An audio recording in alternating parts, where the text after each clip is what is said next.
Worst weather I've experienced in every single state that I've been to, but note that a lot of states, I didn't have bad weather at all when I went there. So, New York, obviously, I've experienced a bunch of disasters here. And considering that Sandy was the worst natural disaster in New York since 1938, yeah, I'm inclined to say that was the worst natural disaster I've experienced in New York, considering that I was in New York at the time. Note that I have to be in the state itself for it to count. Hence why for New Jersey, the worst weather, I mean, I'm sure there's been bad weather when I was in New Jersey before, but I don't remember it. I do remember getting stuck in a huge traffic jam caused by Hurricane Elsa. An inch and a half of rain poured down in the city, which caused a huge backup on the city. I-95 had over an hour of delays for just a minute's worth of roadways, which is obviously terrible. However, the bulk of the traffic occurred after we had crossed into New York and sitting in Trans-Manhattan Tunnel. The issues that we experienced in New Jersey were much less significant, even though they were significant, but they were less significant. That's kind of why I think that, why I'm more reluctant to say that. But then again, you know, big storms just didn't really happen when I was in New Jersey, even though I was there a lot. And now that we go to New Jersey less and less, you know, it's even more fuzzy. Florida. I've experienced my fair share of severe thunderstorms in the state of Florida because they happen a lot in the summer, but there hasn't really been like an organized storm system to affect Florida that would be much more memorable than an ordinary thunderstorm. I was there, however, in the semi-historic cold wave of December 2022. On Christmas Day, the high temperature topped out at only 50 degrees in Miami, which is not only a record, it's one of the coldest high temperatures in the city on record. Many places across the Miami metro area had high temperatures top out in the 40s, which is nauseating when you realize how far south it is and how strong the front would have to be in order to get such bitterly cold conditions.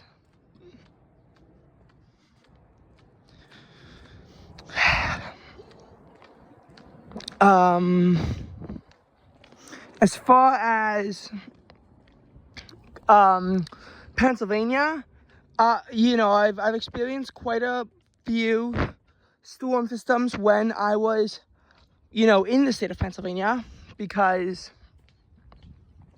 I've again been there a lot, but nothing too much more severe than your ordinary summer severe thunderstorm.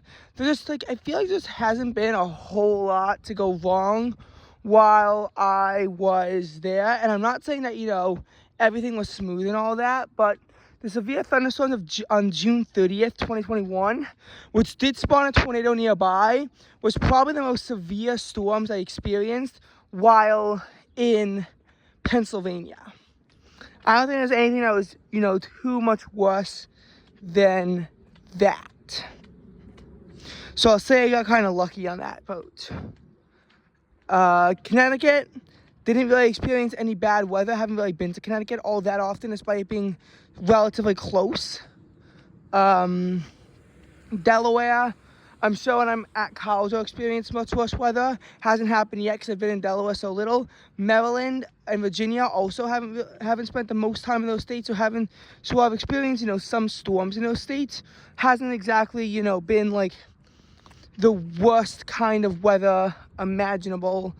You know, you think of severe storms, and while there's certainly been some when I was in Virginia, hasn't really been too much. I think the worst of it might have been the time where there was a 106-degree heat index at Busch Gardens, which is probably semi-memorable, extreme heat. There was also a severe thunderstorm when we went there in August 2017 back from North Carolina, but I'm not sure how intense that thunderstorm was to really say that. So again, like, well, there's been not great weather while I was there, but I wouldn't really say it ever got bad. And you know, so that's anything from Maryland. Massachusetts and Rhode Island, again, only been to Rhode Island once. Massachusetts, I haven't really been to that often. The weather there, again, it's been, again, like not great at times, but it's never really been like that bad, that notable Massachusetts. There are, you know, some states where it can get a bit more interesting. Like Illinois, which I've been to twice, and there was actually a bit of a heavy rainstorm on our way down, and it sort of followed along I-57, which made it even more annoying. There was actually around 0.6 inches of rain that poured down, and this was a bit more notable in the sense that it was critical drought relief for the region. This rain would weaken, but it would pass over New York, giving them their first rainfall in 40 days, but not nearly enough to even pause drought conditions. They still got worse for a bit before they finally began to actually get better in the coming days. Nonetheless, though, Illinois is still a state I've only been to 3 times, and it hasn't really been that horrible weather in any of the 3 times. Indiana's a state where, again, when I've been there, the weather was relatively calm. And Michigan was the first time, but the second time, you actually had a notable thunderstorm cross through on the 28th, which was the day that we first landed, and more severe weather into the night of the 29th.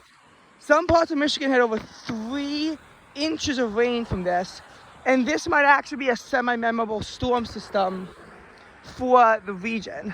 We went there in August 2024, and so August 2016 was perfectly fine. August 2024, though, you had those severe thunderstorms that were crossing through Michigan and probably causing a degree of damage, though I don't know exactly how much. The next state on our list is North Carolina. North Carolina is a state where, again, haven't really experienced the worst of weather in North Carolina. There was some extreme heat, but never really any significant precipitation in my time in North Carolina.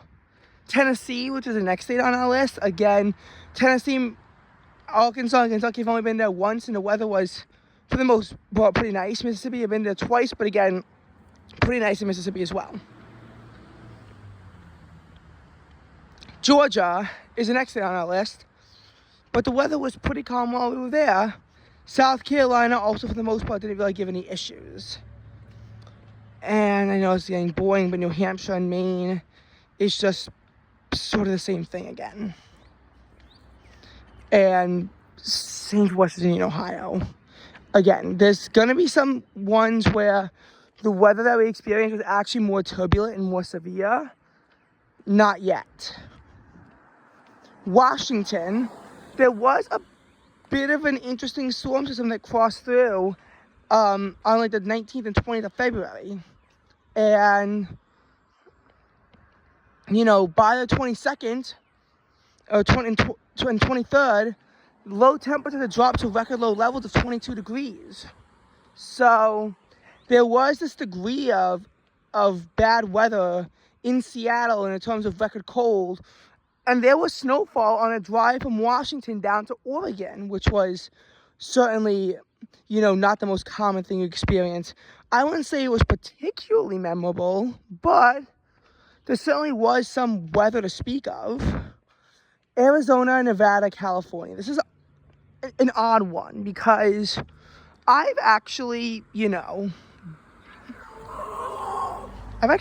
been to all 3 states. And there was severe weather crossing through all 3 states, but we got lucky on the timing. Because the severe flooding in the Mojave Valley in Arizona, Nevada, and California was on July 31st. We flew on August 1st.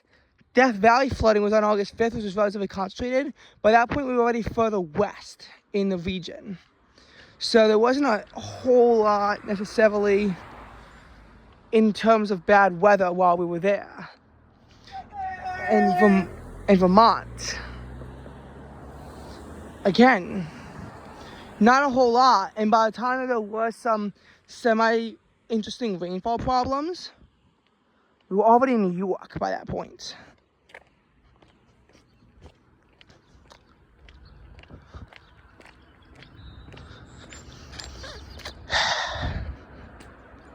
Minnesota didn't really have any issues, but when we flew down to Iowa, a severe heat wave in Iowa was budding. It was budding, and it would erupt on the 22nd and 23rd. 23rd in particular in Des Moines, record high of 100 degrees, record warm low of 80 degrees. So some of the hottest weather Des Moines had experienced. Heat indexes on the 22nd and 23rd soared up into the upper 110s, into the 120s. And it was some of the most severe heat that the region has ever experienced. It was some of the highest heat indexes, especially considering how deep into the year it was, considering that it was already late August by that point, and all of a sudden you had some exceptionally atypical heat, which was even worse than anyone could have predicted when they said it was going to be a hot week. But the only thing I was thinking it was going to be that hot. It was misery in Iowa. Colorado did have a severe thunderstorm crossing through late on the 26th, and this actually gave way to some snowfall on the 27th, which was pretty late in the season, but not that atypical. The severe weather also didn't really cause any tornadoes or anything like that, so it wasn't that bad. It was just a pretty ordinary severe thunderstorm that crossed through with some snowfall the next day that didn't really even do a whole lot in Denver, even though it was pretty bad in the immediate suburbs. However, it was quiet on the 25th for the most part when we were in Nebraska and Wyoming. Wisconsin, there was some light rain, but not really that much. Missouri, it was perfect. And Louisiana and Alabama also didn't really give us any problems in terms of the weather. So again, not every state is given severe weather somehow.